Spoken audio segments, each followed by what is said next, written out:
Orang Yahudi itu dari kecil sudah dijodohkan, lalu sudah besar mereka dianggap sudah bertunangan tapi tidak tinggal bersama, dan itu sudah bisa disebut suami istri tapi tidak tinggal bersama. Lalu nanti kalau sudah menikah baru disebut suami istri. Yusuf dan Maria itu baru bertunangan, tetapi ketika mendengar bahwa Maria mengandung, Yusuf bermaksud menceraikannya. Loh, belum tinggal sama-sama kok sudah menceraikan? Karena tahap kedua tadi, walaupun belum tinggal sama-sama, tapi kalau sudah tunangan, itu istilahnya menceraikan.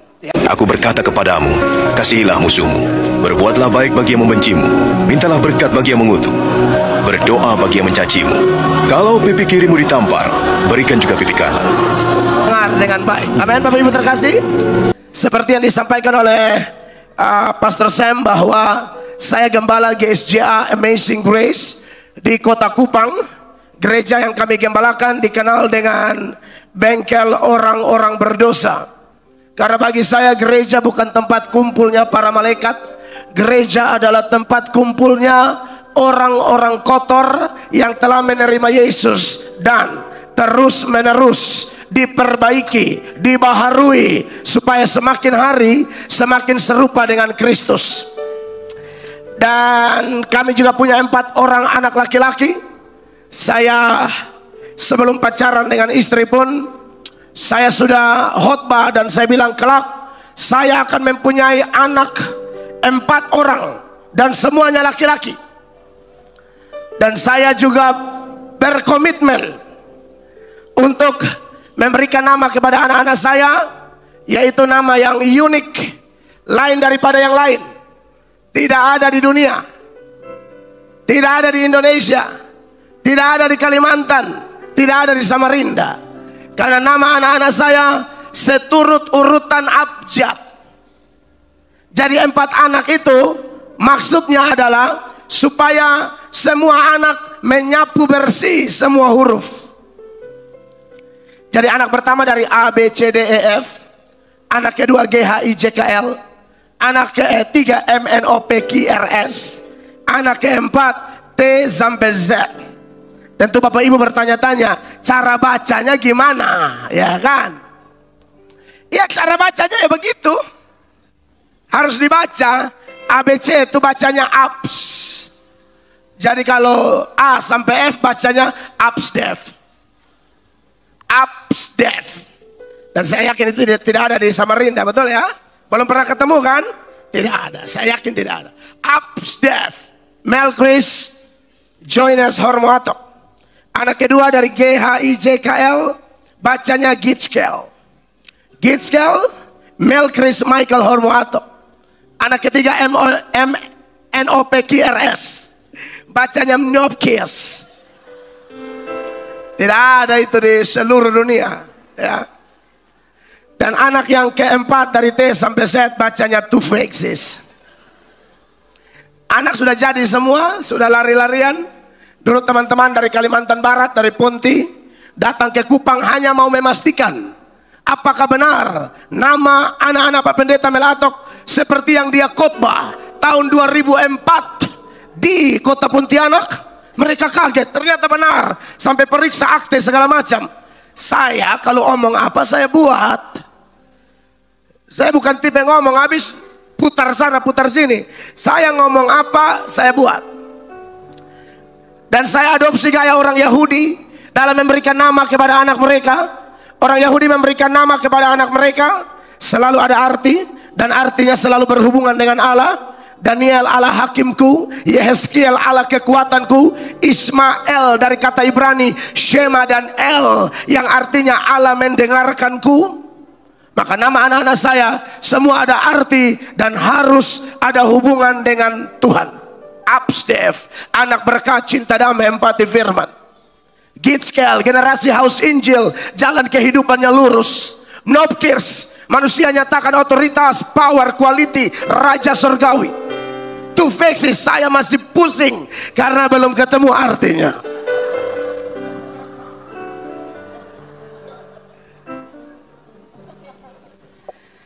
Dan puji Tuhan istri mendukung. Awalnya beliau pikir saya bercanda. Waktu pacaran kan saya sharing. Saya bilang saya ini sudah komitmen loh. Sudah khotbah di mana-mana loh. Saya mau anak 4 laki-laki. Namanya ini. Setuju tidak Nona? Kan orang Kupang panggil Nona. Setuju tidak Nona? Nona bilang terserah. Nona pikir bercanda, tahu-tahu benar, saudara-saudara. Ya, dan puji Tuhan anak-anak saya doakan tiap hari supaya mereka menjadi pelayan Tuhan yang luar biasa. Kemarin ada tim dari Amerika datang bikin KKR di Kupang karena jumlah mereka banyak. Jadi mereka minta khotbah kalau bisa ada translatornya. Dan akhirnya anak saya yang pertama di usia 12 tahun menjadi penerjemah buat saya, dan bule-bule senang sekali. Karena saya punya mimpi besar untuk anak-anak saya menjangkau bukan hanya Indonesia tapi bangsa-bangsa. Amin. Kita punya Allah yang besar. Jangan mimpi kecil-kecil, mimpi yang besar. Amin. Oleh karena itu kekasih-kekasih Tuhan, saya bersyukur dengan anugerah Tuhan yang luar biasa. Pembacaan firman Allah malam ini terpilih dari Injil Matius pasal 10 ayatnya yang ke-38. Mari Bapak Ibu terkasih perhatikan Injil Matius 10 ayat 38. Sama-sama baca, perhatikan ayatnya 1, 2, dan 3. Barang siapa tidak memikul salibnya dan mengikut aku, ia tidak layak bagiku. Beri tepuk tangan buat firman Tuhan. Sekalipun firman Tuhannya tentang pikul salib, tapi harus tepuk tangan. Amin, kasih Tuhan. Biasanya orang bertepuk tangan kalau firmannya berkat, kalau firmannya kelimpahan, kalau firmannya kesuksesan, kalau firmannya bicara tentang bahagia, solusi, sembuh, mujizat, orang paling suka. Tapi berapa banyak Kristen yang mau bertepuk tangan saat Tuhan bilang kamu harus pikul salib. Kekasih-kekasih Tuhan, tema yang diangkat oleh Agape Church Samarinda ini adalah Be a Committed Christian. Ya, jadilah orang Kristen yang berkomitmen. Begitu Bapak Gembala ya. Jadi orang Kristen yang berkomitmen. Wow, saya pikir ini adalah tema yang sungguh luar biasa, yang mempersiapkan gereja Tuhan menjadi gereja-gereja yang kuat, menjadi jemaat yang dewasa. Saya percaya bahwa kami, keluarga besar Gereja Sidang Jemaat Allah Indonesia, bahkan dunia, kami semua percaya pekerjaan Roh Kudus. Dan kalau pekerjaan Roh Kudus, seperti yang saya bilang tadi, mujizat masih ada. Ada orang pernah tuduh saya dan berkata, oh pendeta Mel Atok adalah pendeta yang tidak percaya mujizat. Kata siapa? Saya percaya mujizat, saudara-saudara. Hanya saya selalu ingatkan orang percaya di mana-mana tempat. Setiap kali saya berkesempatan memberitakan firman Allah, saya bilang percaya mujizat boleh, maniak mujizat jangan. Ulang, percaya mujizat boleh, maniak mujizat jangan. Saudara, kalau bicara tentang mujizat, bangsa yang paling banyak melihat mujizat di bawah kolong langit ini adalah bangsa Israel. Mujizat apa yang Israel tidak lihat? 10 tulah di Mesir, itu mujizat semua. Mulai dari air menjadi darah sampai kematian anak-anak sulung, mujizat.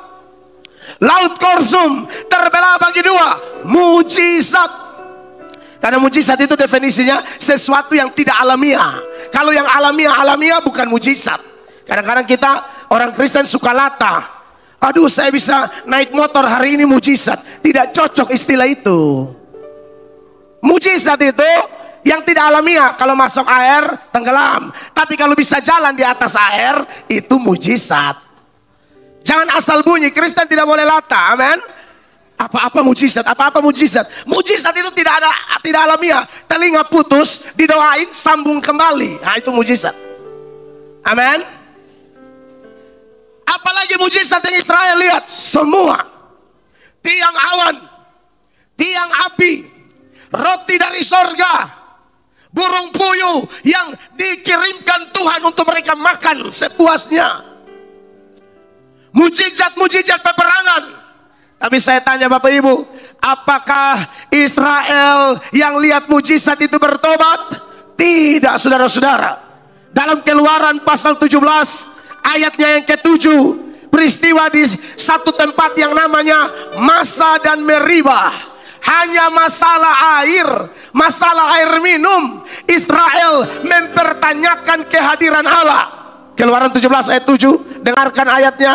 Dinamai tempat itu Masa dan Meribah, oleh karena orang Israel telah bertengkar, dan oleh karena mereka telah mencobai Tuhan dengan mengatakan, ada Tuhan di tengah-tengah kita atau tidak. Ini gara-gara air tidak ada. Israel bisa bilang begini, adakah Tuhan di tengah-tengah kita atau tidak?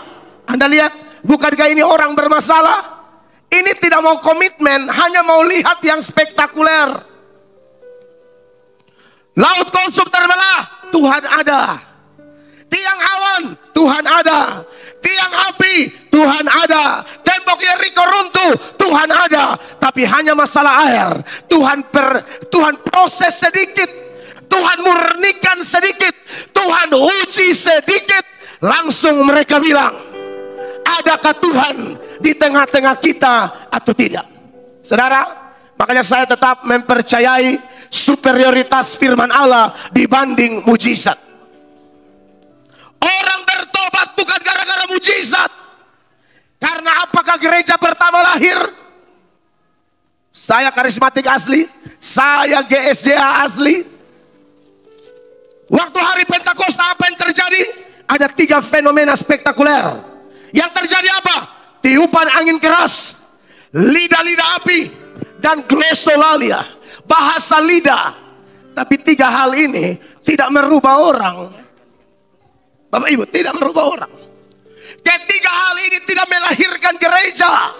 Betul, ini fenomena Roh Kudus dicurahkan, penggenapan nubuatan Nabi Yoel. Tapi yang membuat gereja lahir adalah khotbah Simon Petrus.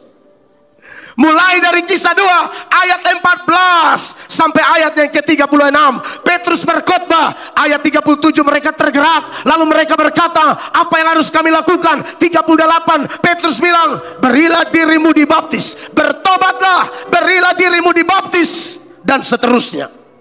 Gereja lahir bukan karena mujizat. Apakah kita percaya mujizat? Percaya. Tapi jangan maniak mujizat. Hari ini banyak gereja rame bukan karena mau komitmen. Bukan.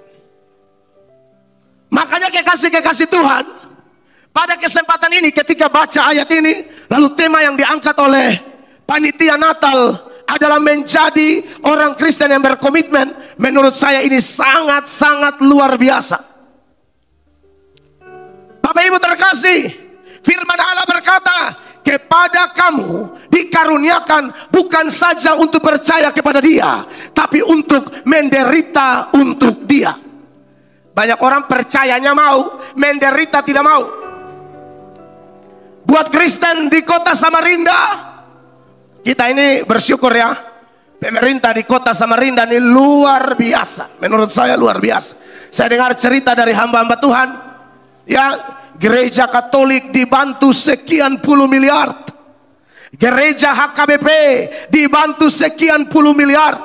Gedung yang di dalamnya kita beribadah sekarang juga belasan miliar. Wow. Saya mendengar itu, saya sebagai orang yang lahir besar di kantong Kristen, yang pemerintahnya agama Kristen, kami harus bangun gereja dengan usaha sendiri. Kami harus bikin segala macam terobosan. Tapi di Samarinda kelihatan Allah beri kemudahan. Tapi saya mau kasih tahu Bapak Ibu begini, ini cara kerja Tuhan dari waktu ke waktu, mulai perjanjian lama, perjanjian baru, sampai hari ini. Cara kerja Tuhan begini jemaat. Kalau Tuhan itu Dia memberikan berkat, itu kita harus siap-siap. Karena biasanya setelah berkat ada pengujian. Sebaliknya, setelah pengujian ada berkat. Setelah berkat ada pengujian lagi. Orang Kristen harus siap hadapi fenomena seperti ini. Tidak bisa tidak. Maka dibutuhkan komitmen yang kuat sebagai orang Kristen. Amin, kekasih Allah. Apalagi kalau kita kaitkan dengan Natal ya. Wow. Natal ini kita melihat ada sejumlah orang di sekitar peristiwa Natal yang punya komitmen luar biasa. Komitmen tidak bisa dipisahkan dengan keputusan, kesiapan untuk berkorban. Amin, kekasih Allah.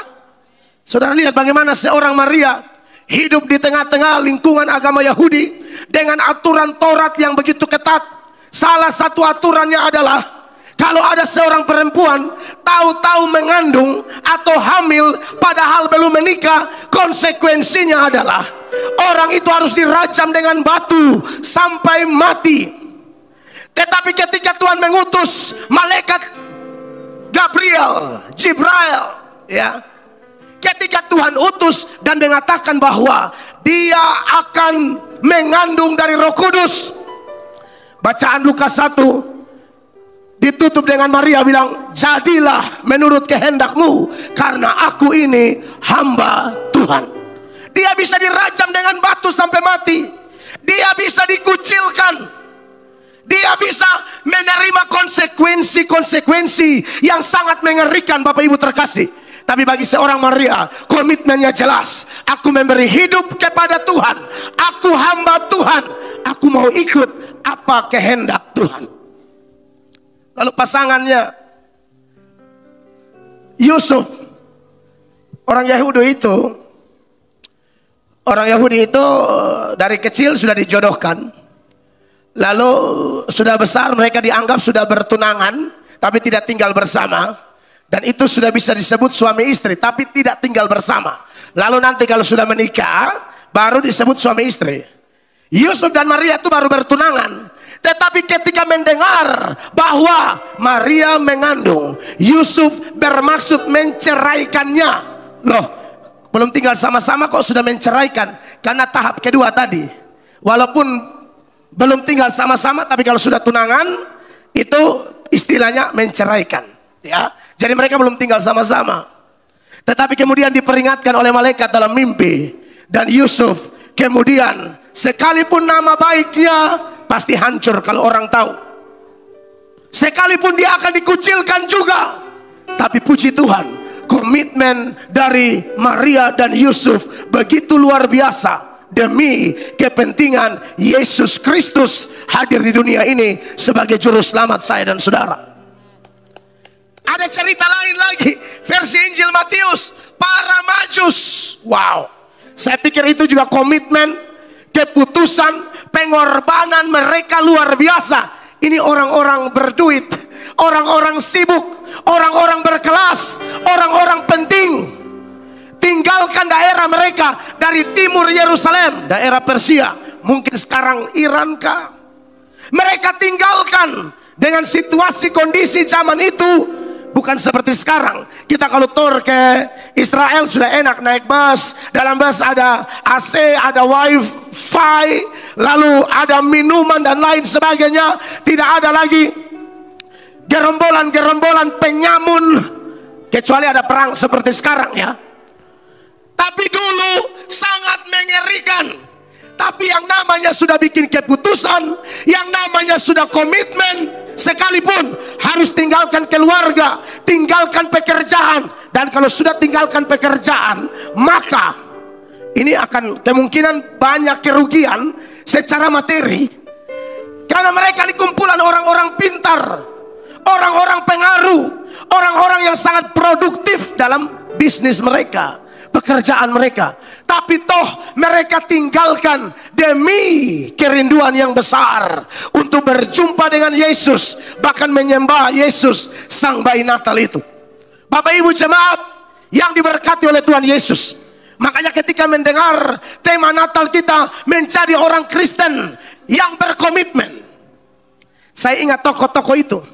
Dan yang lebih dahsyat adalah kalau kita bicara Natal, bicara komitmen yang tidak bisa dipisahkan dengan keputusan. Dalam Natal ada satu keputusan terbesar. Keputusan dari siapa? Allah Tritunggal. Keputusan Allah Tritunggal. Saya membayangkannya begini, seperti ada rapat ilahi, Bapa, Anak, dan Roh Kudus.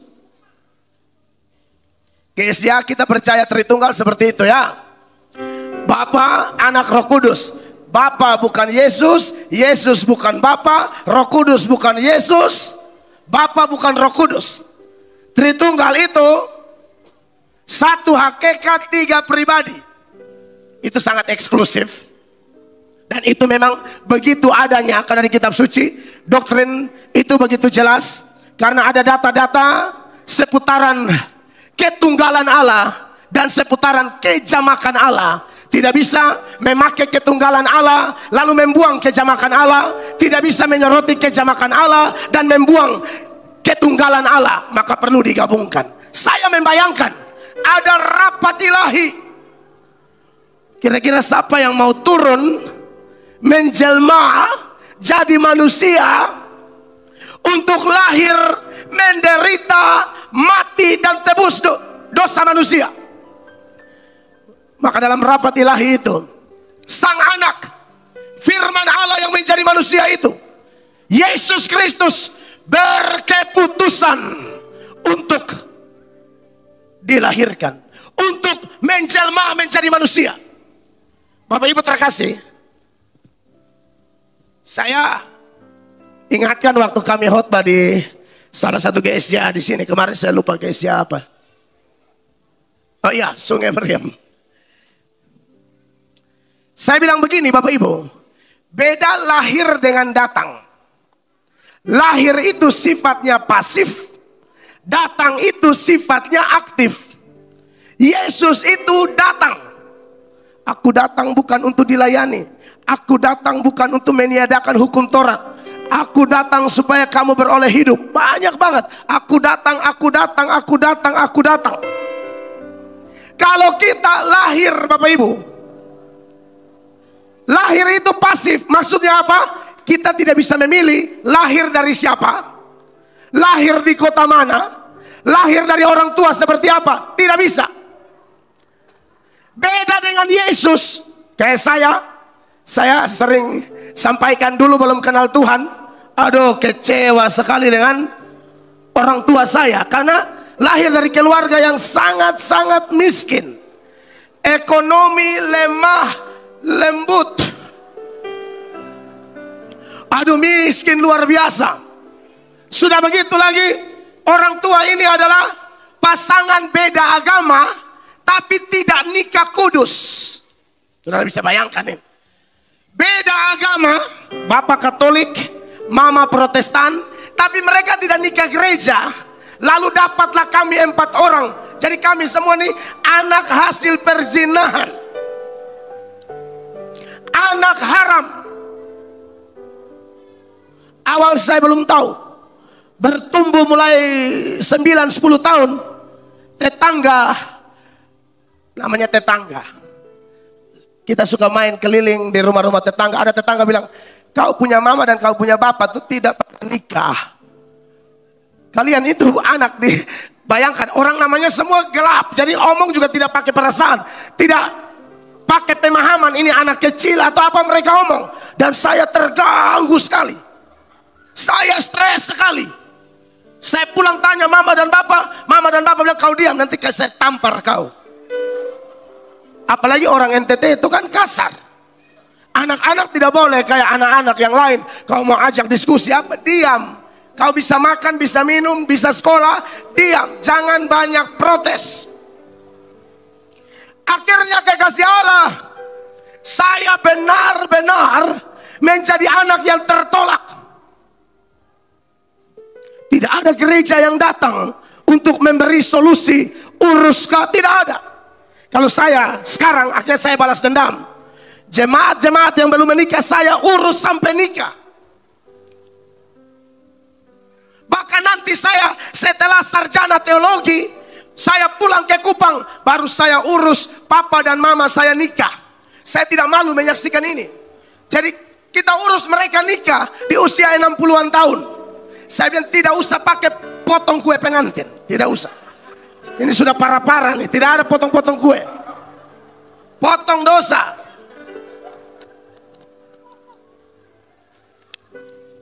Bapak Ibu bayangkan lahir dari keluarga seperti itu. Makian kata kotor tiap hari saya dengar.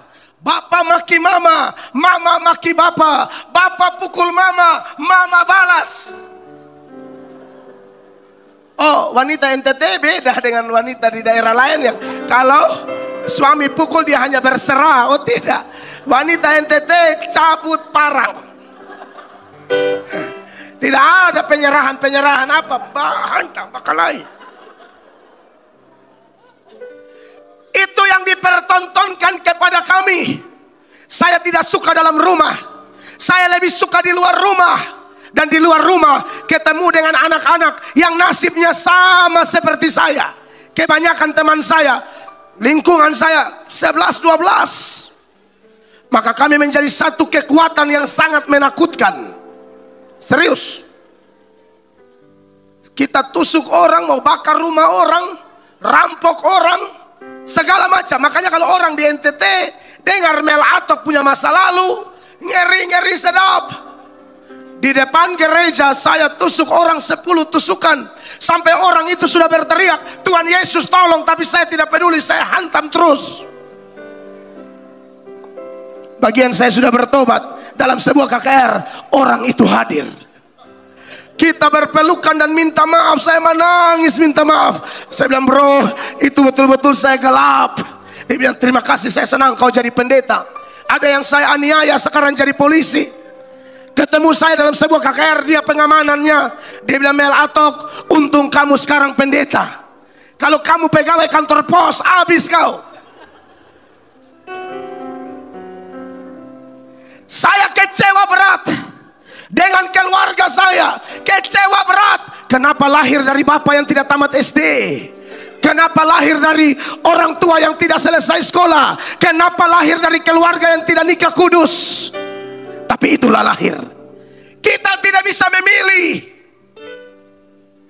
Andai kata bisa memilih, saya mau lahir sebagai anak Pak Joko Widodo, langsung calon wakil presiden atau minimal ketua partai. Andai kata bisa memilih, anak Pak Jokowi dong. Iya kan? Anak presiden. Ini malah anak sopir yang SIM-nya sudah mati dari 1986. Benar-benar tertolak. Maka keseharian saya selalu dikunjungi, kalau bukan oleh polisi, garnison atau POM, polisi militer. Tiap kali mereka masuk gang untuk cari saya, tetangga-tetangga pakai bahasa Kupang bilang, mampus, mampus. Maksudnya mampus kau. Tangkap dia pak, kurang ajar itu, biar mati dia. Semua anak-anak tetangga, orang-orang tuanya melarang keras, jangan bermain dengan si setan itu katanya. Karena saya akan ajak anak-anak ini mencuri. Saya akan ajak anak-anak ini kompas, pajak-pajak, palak orang. Dan itu sudah dikenal di Kupang. Saya ngomong apa adanya. Untung saya kenal Yesus. Untung Yesus Kristus begitu luar biasa. Dia yang berfirman, aku datang tidak cari orang benar, tapi aku datang untuk mencari orang berdosa dan menyelamatkannya. Dia utus 2 anak Tuhan, salah satunya mantan narapidana, baru selesai kasus besar, dia bertobat di penjara. Dari situ saya tahu ternyata kasih karunia tidak sebatas dalam gereja. Kasih karunia bisa melanda ke penjara-penjara, melanda ke gang-gang, melanda ke kampung-kampung jahat. Dia bertobat, dia datang injili saya. Dan saya ingat bulan Mei 1999 saya berdiri di baptis oleh pendeta John Adu, waktu itu ketua BPD GSJA NTT. Sebelum dibaptis, Pak John bilang begini, siap dibaptis, siap menderita. Saya bersyukur punya bapak rohani kayak begitu. Jadi saya tidak dididik dengan siap dapat uang banyak, tidak. Tidak ada dibaptis siap dapat uang banyak, siap jadi kaya, tidak ada. Siap menderita, siap diserang setan. Sebab Yesus selesai dibaptis langsung diserang iblis. Siap. Saya menatap beliau, saya bilang saya siap Bapak. Bulan Mei itu Saya dibaptis di GSJ Perjanjian Baru, Kota Kupang. Dan dari situ sampai hari ini saya bisa eksis karena kemurahan Tuhan. Kenapa? Karena dalam pengiringan saya akan Tuhan, saya baca dalam Ibrani pasal 12 mulai ayatnya yang pertama. Ayat itu mengingatkan kita bahwa kita semua diwajibkan dalam perlombaan iman. Tidak boleh ada jadi penonton. Yang namanya Kristen siap berlomba. Dalam sebuah perlombaan butuh komitmen. Tetapi juga di situ dibilang mata kita harus tertuju pada Dia. Perhatikan ayat-ayat ini, Ibrani 12 mulai ayat 1. Karena kita mempunyai banyak saksi, bagaikan awan yang mengelilingi kita, marilah kita menanggalkan semua beban dan dosa yang begitu merintangi kita dan berlomba dengan tekun dalam perlombaan yang diwajibkan bagi kita. Terus, marilah kita melakukannya dengan mata yang tertuju kepada Yesus. Amin. Yang memimpin kita dalam iman dan yang membawa iman kita itu kepada kesempurnaan, yang dengan mengabaikan keinahan tekun memikul salib ganti sukacita yang disediakan bagi kita yang sekarang duduk di sebelah kanan takhta Allah. Jadi ketika saya mau dibaptis itu, lalu pendeta John Ado ngomong itu, mata saya tertuju pada Yesus. Yesus itu lahir, pada waktu dia dilahirkan sebenarnya dia sudah tahu semua. Beda dengan kita, kita tidak tahu apa-apa. Bahkan 1 jam ke depan semuanya bersifat misteri. 5 menit ke depan misteri. Tapi Yesus tahu semua. Dia tahu dia akan dilahirkan dari keluarga tukang kayu yang sangat miskin. Dia tahu dia akan memiliki 12 pengikut, 12 rasul yang nantinya ada yang menyangkal dia, ada yang mengkhianati dia, bahkan rame-rame lari meninggalkan dia di Taman Getsemani. Dia tahu betapa ngerinya pengorbanan yang harus dia derita. Pada waktu dia di Taman Getsemani, firman Allah berkata, dia dipenuhi dengan ketakutan. Kenapa dia takut? Sampai peluhnya menjadi titik-titik darah. Seorang teolog namanya William Hendrickson mengatakan, Yesus sedang melihat tsunami murka Allah. Tsunami murka Allah untuk siapa? Untuk kita semua. Tapi diambil alih, ditanggung oleh dia sendiri.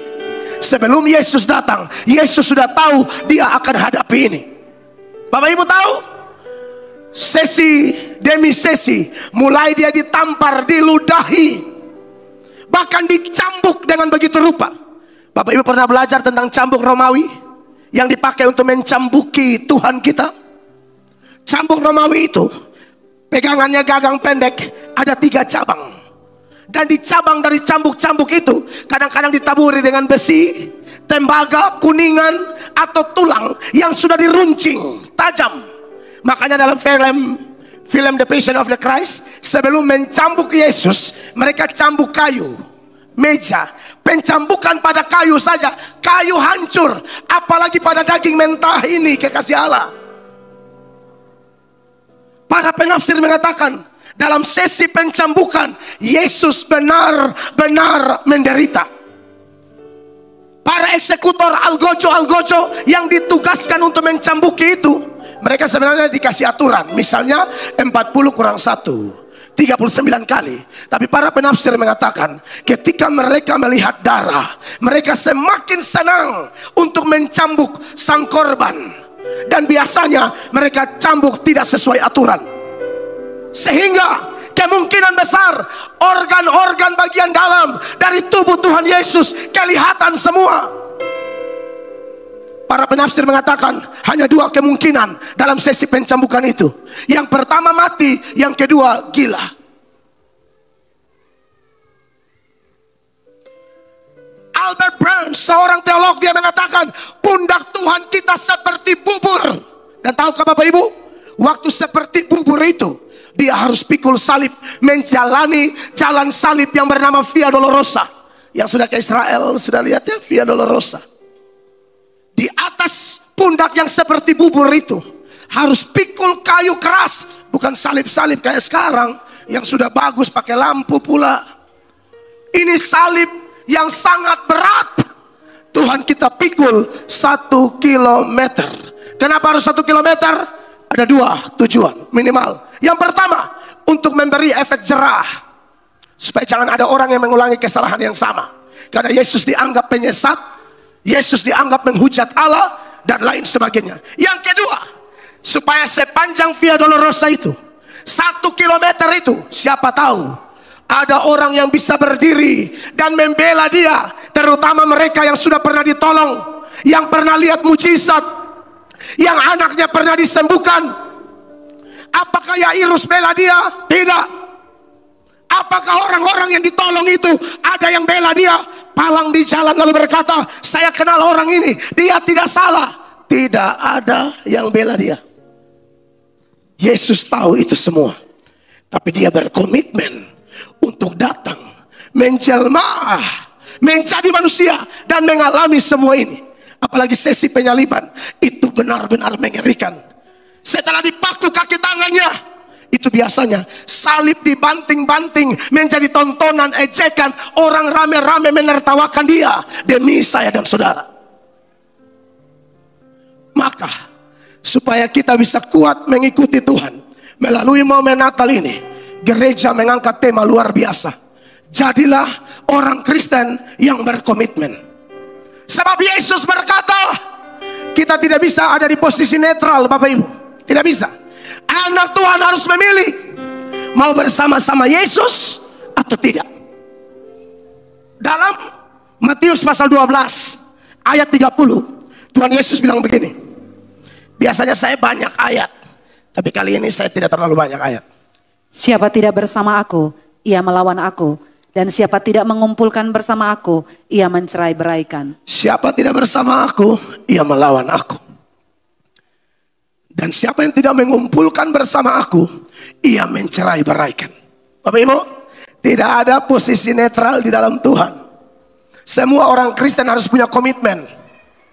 Harus punya komitmen setelah Natal ini, melalui momen Natal ini. Apa yang mau kita buat bagi gereja kita? Apa yang mau kita buat bagi kota kita?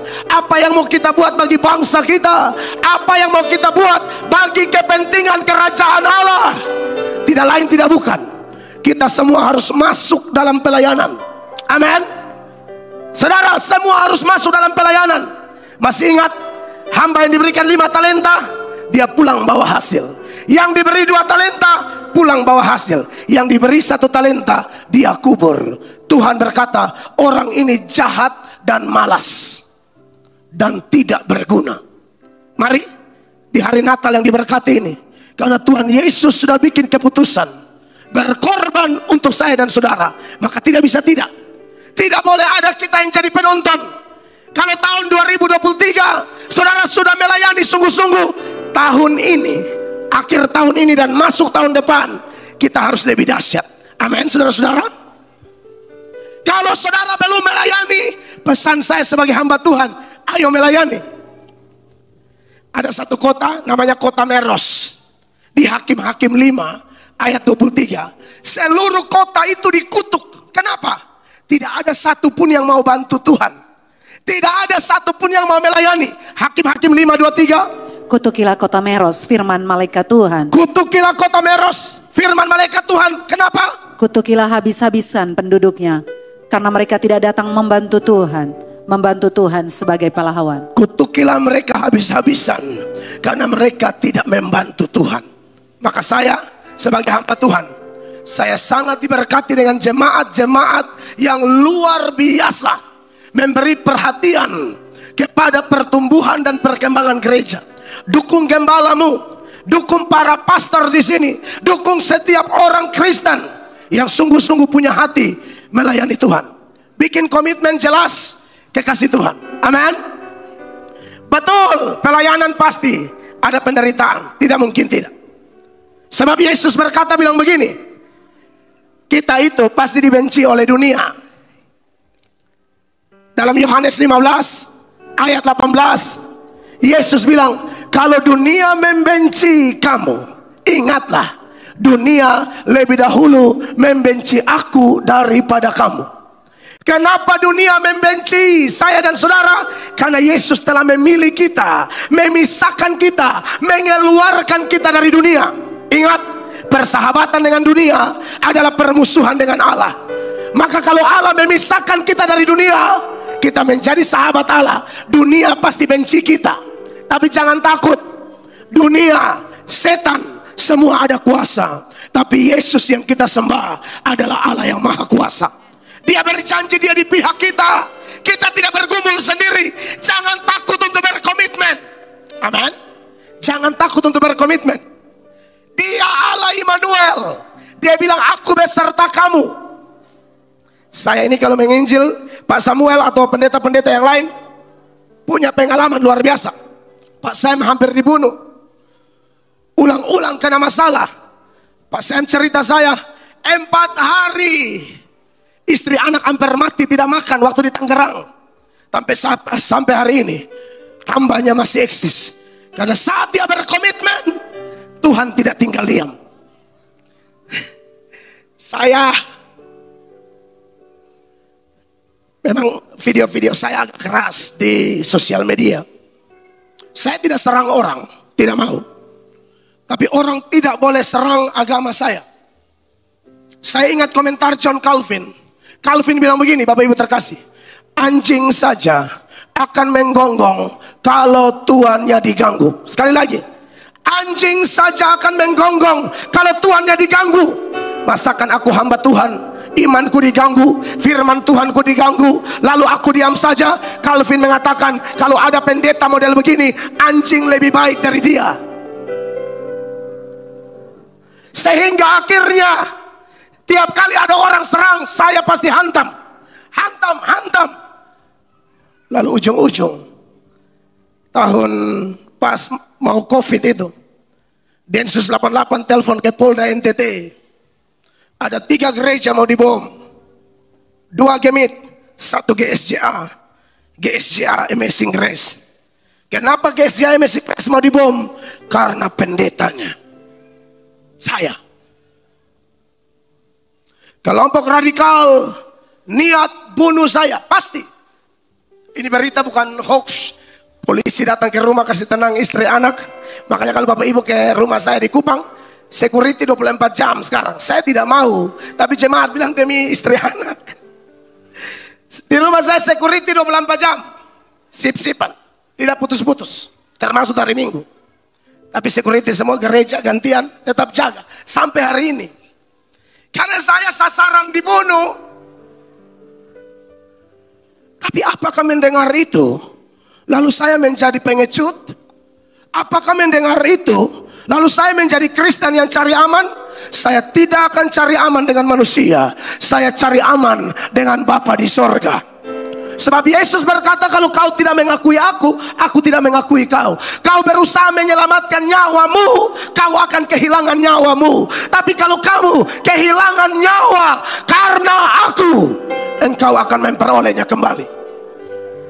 Saudara, saya dilarang. GSJ ini keras. Ketua BPP, ketua BPD telepon saya, nasihat, dosa tetap hantam. Tapi ingat ya, jangan menyerang ini. Siap. Tapi kalau saya diserang, saya pasti bangkit. Saya tidak akan tinggal diam. Makanya kalau ada yang coba hina-hina Kristen, langsung saya babat. Saya sudah berkomitmen. Dan puji Tuhan didukung oleh istri, didukung oleh sinode. Karena mereka tahu jalur yang saya pilih, jalur kebenaran. Saudara mau cari aman, saudara justru tidak aman.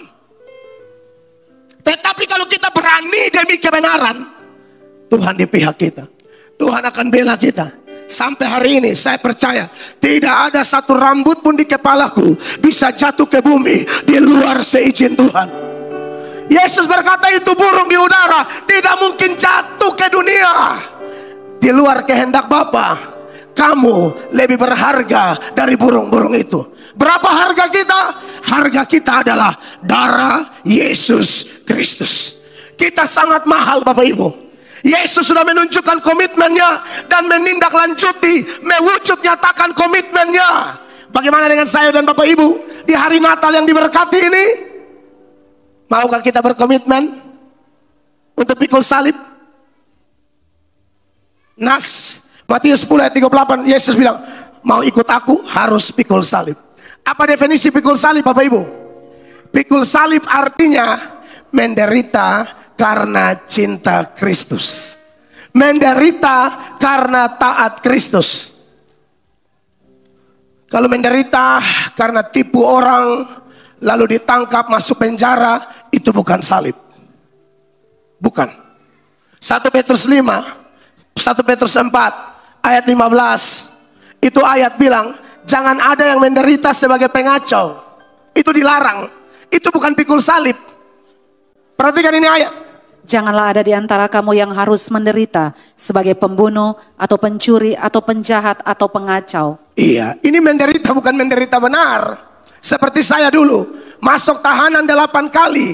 Saya menderita, beda sama Paulus. Paulus masuk penjara karena Injil. Saya masuk penjara karena tusuk orang. Saya masuk penjara karena rampok. Itu bukan salib. Saya ditangkap polisi karena kejahatan, bukan salib. Kalau ada bapak-bapak yang belum lepas rokok, anak muda, lalu tiba-tiba kamu kena tumor batang paru-paru, itu bukan salib. Kamu memang kepala batu. Itu bukan salib. Salib apa? Saudara masih terikat minuman keras, lalu Anda mengalami sakit gara-gara minuman, itu bukan salib. Seorang telepon saya dan berkata, Pak Pendeta, saya sakit parah. Sakit apa? Gara-gara apa? Kami minum mabuk 3 orang Pak. Minum hampir 3 hari itu minum terus. 2 mati di tempat. Minum sampai mati, bayangkan saudara. Minum sampai mati di tempat. Ini Indonesia Timur. Yang satu ini karena belum mati, dia telepon minta kesembuhan. Saya bilang tidak perlu sembuh kamu ini. Kamu yang penting bertobat. Kayaknya sembuh sudah tidak bisa lagi. Saya bukan Andi Simon. Saya Belato. Kalau dengan saya jangan cari mujizat. Ada hamba Tuhan lain. Kalau saya mungkin tidak. Ya saya tidak mau tipu orang. Tutup mata bilang, aduh kamu begini. Oh, tidak. Karena di daerah saya itu kan banyak begitu. Suka yang begitu penglihatan. Sampai hamba Tuhan yang tidak penglihatan, yang minta didoakan paksa. Lihat dong katanya begitu. Akhirnya hamba Tuhan terpaksa melihat. Saya lihat di tangan kanan kamu ada gelas. Di tangan kirimu jeruk. Itu artinya apa? Kamu kurang vitamin C.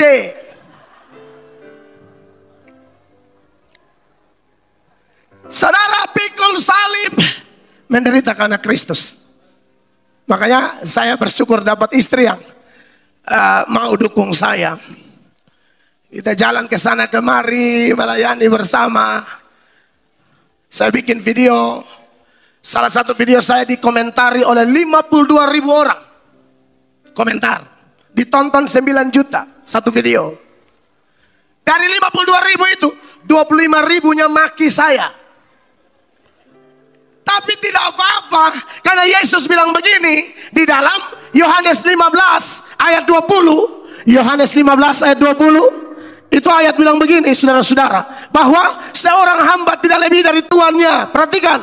Ingatlah apa yang telah kukatakan kepadamu. Yes. Seorang hamba tidaklah lebih tinggi daripada Tuhan. Kita tidak lebih tinggi dari Tuhan Yesus.